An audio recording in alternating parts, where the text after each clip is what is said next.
you can see here we got a typical structure map for a field.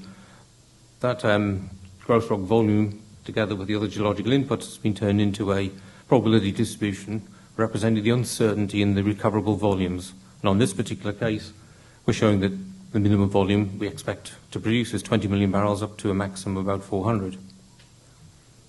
What you might see reported and what the company will report to you will be effectively the numbers in the yellow box. The P90 volume, if it's reserves, that'd be 1P. If it was contingent resources, that'd be the 1C. So in this little example, that'd be 49 to 89 to 164 million barrels. That's our 1P, 2P, 3P for the reserves. And that represents our uncertainty. Okay? No one knows how much we're going to produce. We won't know until we've fully produced all the oil and gas. So from that total volume, we need to actually, as I say, turn that into a forecast of production. So if our reserves resources were 100 million barrels, then we need to turn that into a production rate, either in the total volume per year, or in this case, the average rate per day. In this case, I've turned that 100 million barrels into an annual production profile that looks like this. The sum of those bars, actually the sum of all the oil produced on every day, will equal sum back to the total volume of oil and gas that were reported.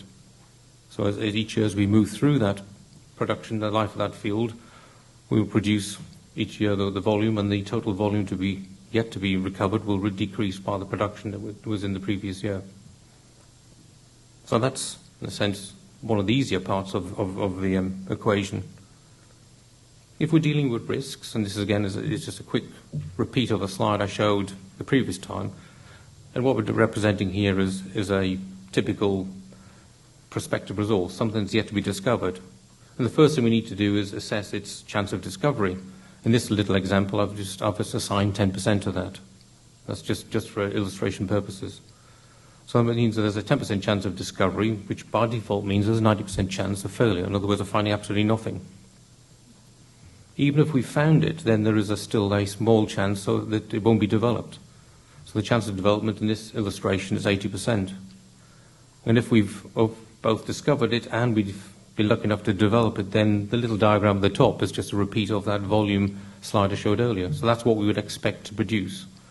In this particular case, the chance of commercial success is the 10% times the 80%, so it's 8% chance. So that's 92% chance we actually find nothing, or we find something that's too small to be developed. So that's the risk assessment. So that's the volume that we might produce. So the volumes in the yellow would be called our unrisked volumes. That's what we might expect, in this case, to produce if we're lucky enough to find it and then develop it. Now we've got to turn those volumes into price, into revenue, into dollars. So we have to actually tackle the problem of what's the price going to be. So what we normally do is that we have to actually, someone has to be brave enough to actually try and forecast future oil prices. And what we generally do is we try to forecast what's called a benchmark crude. That's a crude that's widely traded, so it's widely reported. So reported in something like Platts or Petroleum Argus, something where we can get actual prices disclosed. So we can actually look at the historical prices and we can compare that to our oil and gas that we're about to produce. And this chart just shows you the price of Brent, which is a good international marker crude, from about 1989 through to current day. Now you can see that it's anything but stable. In fact, it's highly volatile. All I can say about forecasting is that it's probably worse than forecasting the weather. So all I know is whatever I say about the price tomorrow, I'm bound to be wrong. Okay? It's a bit like a weather forecaster. But someone has to do. We have to actually take a stab at it. So rather than, again, like most things, rather than saying, well, I know what the oil price is going to be, a lot of companies will effectively give you a range of prices. So we'll say it could be as low as this or it could be as high as that, and we look at the valuation across a range of prices rather than being as precise as to tell you exactly what the prices in the future might be. I've got a couple of slides that shows you what the industry's done in the past. And here's a historical perspective from the IMF looking at oil company forecasts through time. You can see in the blue line on the graph is effectively the price of Brent, actual price of Brent, and the red line which with the date on it, is what oil companies were using as their forecast price at that point in time. As you can see, there's a common trend there. In fact, there's two common things. One, the price always goes up, and the price is always linked to whatever the price was in the most recent past. That's a form of anchoring. In other words, in 1981, when oil prices were very high, everyone just assumed that they would stay high and continue to be high. So they were influenced effectively by the price at that point in time. By 1985, the price had fallen, but they're still projecting prices to go up, but they just moved the whole curve down. And so we've got on, but all this changes that the slope, the growth, has actually got less. So we still do something similar, because underlying that is there's an assumption that in a perfect balance between supply and demand, then oil prices will rise in nominal terms, effectively constant in real terms. So most price forecasts will rise in line with inflation. The alternative is to say, well, let's have a range. And here's the view of the EIA, a very eminent body. It spends a lot of time. And what they've just said is that, in the future, oil prices could be as high as $200, as low as $50.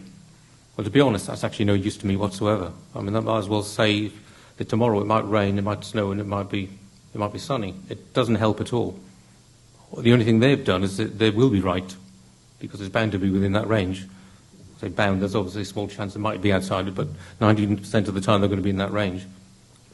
So what oil and gas companies have to do, we have to be a bit more sophisticated. And here's, say, an example of what RPS, our company, would have to do, how it predicts future prices. And what we normally do is quote the range as a band of prices. And our current forecast is it going forward, and this is in what's called nominal dollars, so it's got a 2% inflation. That's why the curves rise. If we took the inflation out, they'd all be flat. So we look at valuations over a range from 75 to 105 as being a sensible lower and upper level for oil prices. And with it, we then have a base level of 90. The reason we have to have a base is you have to actually have a base case as part of the reporting. So that's oil price. But that's just the market price. And it would be nice, of course, if all barrels were actually equal exactly to a Brent barrel. But, of course, no two oils are the same. So this diagram just illustrates graphically, say, the differential to Brent, the difference between a barrel of oil compared to Brent. The horizontal axis represents Brent's price, and in the lines there represent the difference between Brent to the price, actual price of other barrels. And I've plotted on three different crude streams. The blue is Oriente, which is South American crude, quite heavy crude. And that you can see is it over the recent past, it's been consistently trading at a discount to Brent. And there are reasons for that, which I'll go into. The red is a crude from this region, Minas, Indonesian crude, and that largely has been trading at a small premium to Brent. Again, I'll try and illustrate or give an explanation as to why that might be. Then in green is something called WTI, West Texas Intermediate, which is a sort of a US marker crude, equivalent to Brent, or has been equivalent to Brent. And you can see until very recently it was pretty much either slightly better than Brent or certainly in parity with Brent. But from about 2010, it's gone completely downhill. And the fact that it's actually trading at $20 to $30 below Brent at sometimes. Again, I'll try and explain some of the reasons why that might be. So how do we actually value a barrel of oil? Well, just like the valuation chart, there's a whole series of assumptions that go into, not assumptions, of analysis that goes into determining the price of a barrel of oil. You might argue that the benchmark crude, the global price of oil, is controlled by the sort of blue boxes, the balance between supply and demand and stock levels. But as I say, no two oils are of the same quality. So quality of your oil that you're actually extracting and then selling will have a big influence on how much you get for it. And usually that's referenced back to a market crude. It could be Brent or it could be more local regional market crude, where it compares effectively the chemical composition of your oil versus the market crude. And the things which really affect the price are sulfur content, API, which is the gravity of the oil, and another thing which is acidity, the total acid number. To a refiner, that means a lot. The more acid it is, the more difficult it is for him to process. The other box there is market access. And that's really talking about local market issues which can affect and distort the price. So it may actually take over from the quality, give you a result which you didn't expect. And then the final box, other, that's others effectively, other reasons, and obviously the most obvious one is wars and political instability can cause local variations in price which don't match and are not predictable. So that's the factors may drive crude price. But what really matters at the end of the day is not the value. We don't sell, whether we sell the crude oil, what we get from the crude oil is really determined by what we make from the crude oil. So it's the product yield that matters. What can we do with barrel crude oil? That's what determines how much someone's prepared to pay for it. And what I've done here is I've taken a typical refining output. The horizontal line now is the price of Brent. And I've plotted on here lines representing the relative price of naphtha, gasoline, jet fuel, kerosene, diesel, and fuel oil, both light and heavy fuel oil.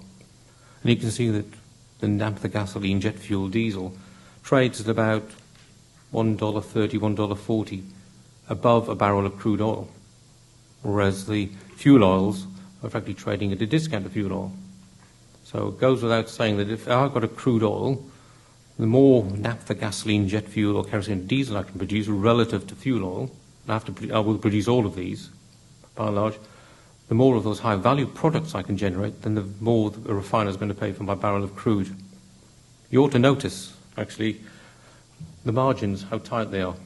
So if a refiner can have to buy crude Brent, say at $100 a barrel, he's only going to be able to sell a barrel of, say, naphtha for about $103. Sorry, $130. So the margins are quite tight. Well, the difference between the price of a crude oil and the cost to extract the oil is probably, the development costs all in might be about $20 to $30 a barrel. So the margins are much, much bigger in the upstream. Margins are very, very tight in the downstream. So let's have a look at some crude oils. The second bar there it represents Brent, which is what's called a nice light sweet crude. And you can see there the proportion of both the high-value products you can generate as well as the atmospheric residue which goes into the fuel oil. So you can see the more of the distillates and jet fuel and kerosene, naphtha and LPG I can produce, the higher the value of that barrel of crude oil will be to the refiner. So if we go across to the Oriente box, which is a heavy crude, you can see automatically that it's a lot more grey and there are a lot less of the green, blue, pink and red and yellow. So that explains quite easily why Oriente crude is always at a discount to Brent. It's much worse quality, because it can only produce much less volumes of the high-value products. Then you look at Minas, and you say, well, in that case, why is Minas not similarly discounted to Brent? Well, what's going on in Minas is effectively it's in demand in local and in Far Eastern refineries. So it's actually, people are paying a premium for Minas quality crude. So it's a local issue, okay? So it depends on the refiners and what the refiners need in the local area, which may drive the local price. So that doesn't really follow the chemical composition that well. And then the best oil on this chart ought to be WTI. WTI is actually trading at a massive discount to Brent. But again, that's a local issue. It's quite a big local issue, but it's to do with the fact that there's very little export of WTI out of the States anymore. In fact, the Gulf Coast refineries are now importing Middle Eastern crude, refining the crude and sending products up the Seaway pipeline rather than exporting WTI down the Seaway pipeline. So WTI temporarily is a landlocked crude. It's lost its connection to the international market. So in a sense, for now, WTI is not a good marker crude.